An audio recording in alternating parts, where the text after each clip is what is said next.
Hai semuanya, Assalamualaikum warahmatullahi wabarakatuh. Perkenalkan, nama saya Nur Nahdlatul Ulum dengan NIM 210404 50 10 19. Nah, di sini pada mata pelajaran keterampilan komunikasi, saya akan membahas mengenai komunikasi sentuhan. Nah, selanjutnya yaitu pengertian.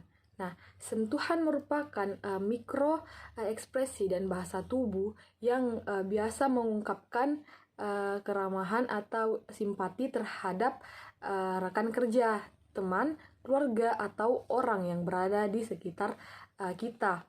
Nah, sentuhan juga merupakan salah satu jenis komunikasi nonverbal.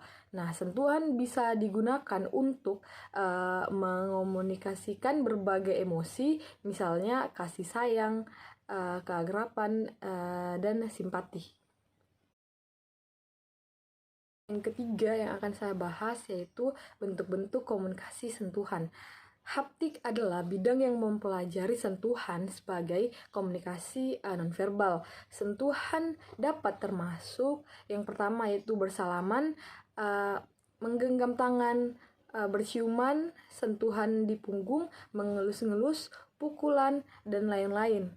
Masing-masing bentuk komunikasi ini menyampaikan pesan tentang tujuan atau perasaan dari sang penyentuh. Sentuhan juga dapat menyebabkan suatu perasaan pada sang penerima sentuhan, baik positif maupun negatif. Yang keempat itu ada contoh komunikasi sentuhan dalam kehidupan sehari-hari yang positif. Berikut contoh komunikasi sentuhan di dalam kehidupan sehari-hari yang positif, yaitu yang pertama, berjabat tangan kepada orang lain, yang kedua, memegang pundak orang lain, misalnya untuk menyapa dan lain-lain, yang ketiga, dengan menggunakan sentuhan juga dapat menggambarkan rasa kasih sayang, keakraban, dan rasa simpati.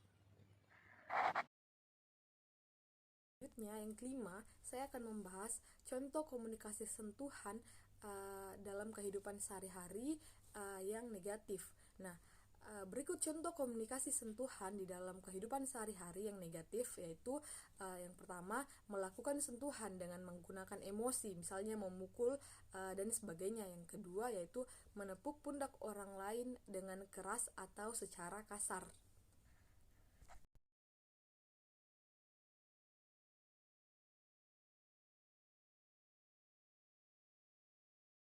Selanjutnya yaitu ada beberapa kategori menurut Helsin, yaitu yang pertama fungsional profesional. Sentuhan bersifat dingin dan berorientasi bisnis, misalnya pelayan toko membantu pelanggan memilih pakaian. Yang kedua, sosial sopan, membangun dan memperteguh pengharapan, aturan, dan praktik sosial yang berlaku, misalnya berjabat tangan. Nah, yang ketiga itu ada persahabatan atau kehangatan, meliputi setiap sentuhan yang menandakan afeksi, misalnya dua orang yang saling merangkul setelah lama berpisah. Nah, selanjutnya itu ada cinta, merujuk pada sentuhan yang menyatakan keterikatan emosional atau ketertarikan, misalnya mencium pipi orang tua. Berikutnya yaitu ada 4 gambar yang terkait mengenai komunikasi sentuhan. Yang pertama itu ada bergenggam tangan, yang kedua itu ada menepuk pundak, yang ketiga ada itu menyium bayi, dan yang keempat ada merangkul. Nah, demikianlah materi yang dapat saya sampaikan. Semoga materi tersebut dapat menambah wawasan teman-teman, dan apabila ada kesalahan itu datangnya dari saya sendiri, dan apabila ada kebenaran itu datangnya dari Allah Subhanahu wa Ta'ala. Demikian presentasi atau materi yang dapat saya sampaikan. Saya akhiri dengan mengucapkan wassalamualaikum warahmatullahi wabarakatuh. Sekian dan terima kasih.